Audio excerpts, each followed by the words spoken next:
Mula sa iba't ibang panig ng Pilipinas, narito ang pinakabagong balitang Red Cross. Ako si Julius Velasco para sa PRC News Flash.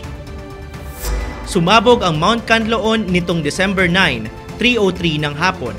Base sa report ng DOST PHIVOLCS, itinaas sa Alert Level 3 ang bulkan matapos maganap ang pagsabog sa summit vent ng bulkan.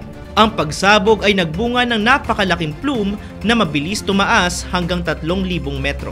Dahil sa pagtaas sa Alert Level 3, nangangahulugan ito na nagsimula na ang magmatic eruption at maaaring tumuloy sa karagdagang pagsabog. Ang Philippine Red Cross Negros Occidental Chapter ay nakipag-ugnayan na sa DRRMO at naghanda na ng N95 masks para sa komunidad. Ang RC-143 volunteers ay handa na rin sa anumang mangyayari matapos ang pagsabog ng Canlaon. Pinapayuhan ng lahat na lumikas sa 6 na kilometrong radius mula sa summit ng bulkan. Itinipon ng Philippine Red Cross Marikina Chapter ang 2,000 nitong mga Red Cross Youth Volunteer mula sa state universities, colleges at mga private senior high school bilang pagdiriwang ng National Volunteers Month. Nagkaroon ng mass cardiopulmonary resuscitation o CPR demonstration at nagsagawa ng blood donation activity sa Marikina Sports Complex nitong nakaraang araw. Dumalo sa pagtitipon sina PRC Secretary General Dr. Gwendolyn Pang, Marikina City Mayor Marcy Teodoro, PRC Marikina Chapter Chairman Serafin Bernardino, ilang leader ng bayan at representatives mula sa local affiliate organizations. Kasama sa mga lumahok na paaralan ay ang pamantasan ng lungsod ng Marikina, Far Eastern University Roosevelt, Marikina Polytechnic College, San Lorenzo Ruiz de Manila School of Marikina City, St. Scholastica's Academy Marikina, Nuestra Señora de Guia Academy of Marikina Incorporated, Marikina Institute of Technology, Marikina Catholic School at STI College Marikina. Isinagawa ng Red Cross Youth mula sa mga pamantasang lumahok ang CPR demo habang nakaporma sila ng Human Red Cross upang bigyang karangalan ang simbolo ng Red Cross bilang nagbibigay ng pag-asa at proteksyon sa mamamayan. Gamit ang mga jerrycan bilang manikin, ang mga ito ay nabili mula sa donasyon ng Marikina City, Rotary Club of Marikina West, Rotary Club of Marikina Hilltop, Knights of Columbus Marikina Valley, at Honorable Adams Bernardino. Ayon kay PRC Chairman at CEO Dick Gordon, walang saysay ang PRC kung wala ang mga volunteer nito na walang sawang nagbibigay ng kanilang oras, lakas at kakayahan para tumulong sa mga nangangailangan. Sa ilalim ng pamumuno ni Chairman Gordon, patuloy ang PRC sa pagtugon sa iba't ibang kalamidad at emergency. Salamat sa suporta ng PRC volunteers na sa kasalukuyan ay may 2 milyong aktibong volunteers sa buong bansa. Ipinagmamalaki rin ng PRC ang kanilang mga volunteer na nananatiling tapat sa misyon na always first, always ready, always there.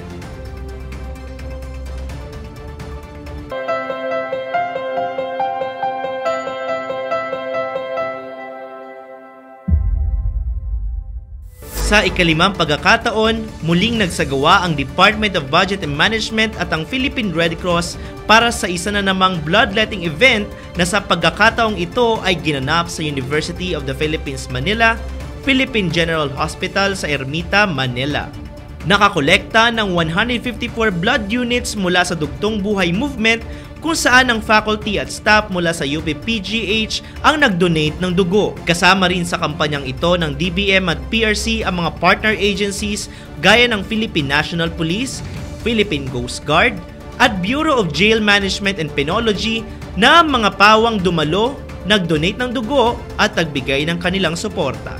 Taus-puso ang pasasalamat ni PRC Secretary General Dr. Gwendolyn Pang kay DBM Secretary Amena Pangandaman na sa kanyang matatag na pamumuno at ang pangakong pagtulong sa mga Pilipino ay naging posible dahil sa inisyatibang ito. Sabi naman ni PRC Chairman at CEO Dick Gordon, tuwing may nag-aalay ng dugo, nakakataba ng puso ang makitang may mga taong handang magbigay ng bahagi ng kanilang sarili upang makatulong sa iba. Ang mga blood donors gaya ng mga faculty, staff at uniform personnel ay may tuturing na modern day heroes.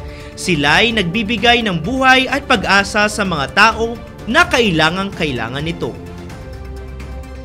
Naganda ng masarap na congee o lugaw ang Philippine Red Cross Pasay City Chapter para sa isang makabuluhang pagtitipon ng donors, volunteers at partners para pagsaluhan ang mga inihandang lugaw na tinawag na Congee for a Cause nitong December 8. Sa ikalawang taon ng Congee for a Cause, nakalikom ito ng tinatayang 725,800 pesos para sa Blood Samaritan Program ng PRC. Tinutulungan ng Blood Samaritan Program ang mahihirap na pasyenteng nangangailangan ng dugo, kung saan dito kukunin ang pambayad ng blood processing fees ng mahihirap na pasyente.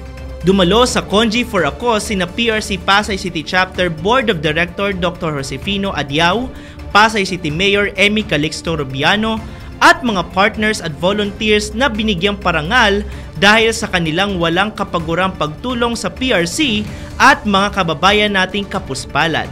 Maagang pamasko ang handog ng mga nagbigay ng kanilang suporta para sa Congee for a Cause. Ang taus-puso nilang pagtulong ay madarama ng bawat isang nangangailangan, ang tunay na biyaya ng Pasko.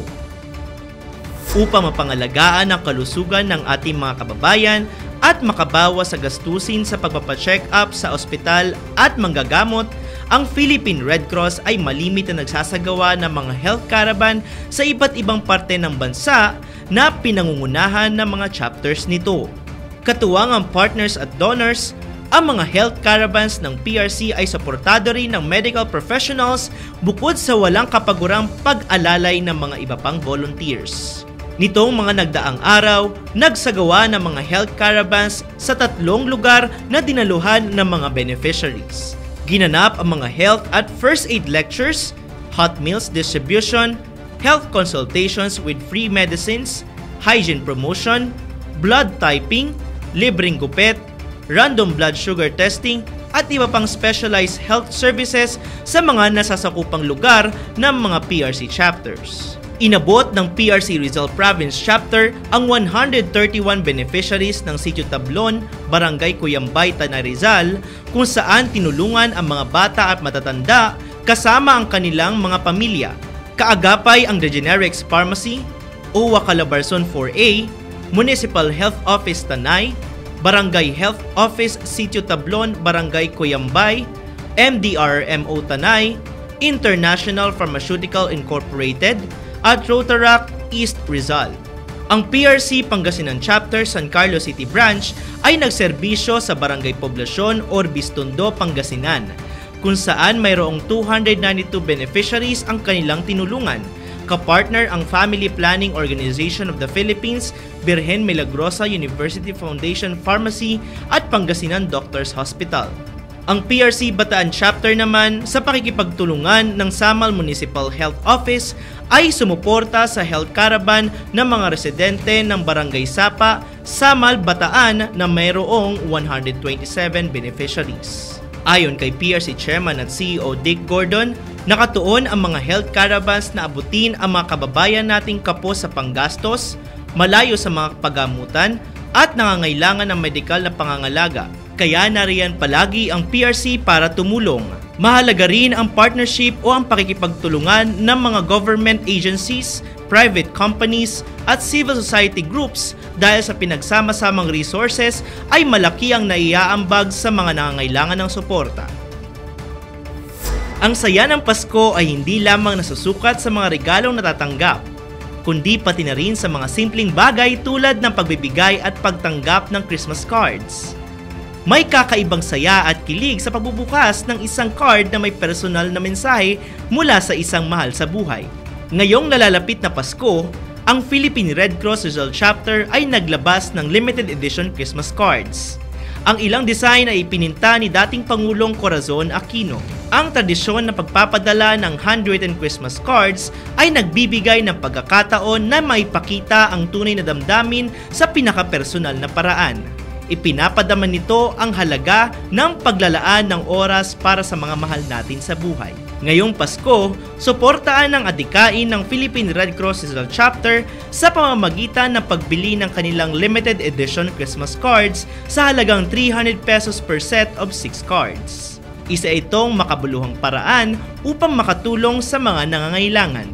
Para umorder, tumawag sa mga numerong 8635-0922 o sa 8631-3592. Maaari ding mag-email sa rizal@redcross.org.ph.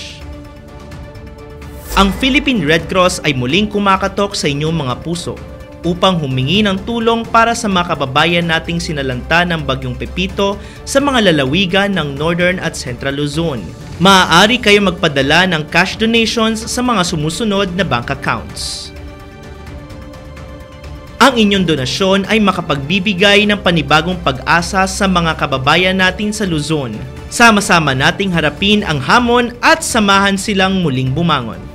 Sa masusugid naming manonood ng PRC News Flash, tumutok sa Philippine Red Cross Facebook page, Instagram, X, TikTok, at mapapanood rin kami sa YouTube channel ng Philippine Red Cross. Abangan ang mga updates at maging konektado sa PRC News Flash para sa mga napapanahong balitang Red Cross. Kung ikaw ay may kusang loob, malasakit at kapwa-tao at gusto mong mag-volunteer sa Red Cross, pumunta lamang sa pinakamalapit na chapter sa inyong lugar at tumawag naman sa Hotline 143 para sa mga emergencies. At yan ang pinakabagong balita mula sa PRC. Ako si Julius Velasco para sa PRC News Flash.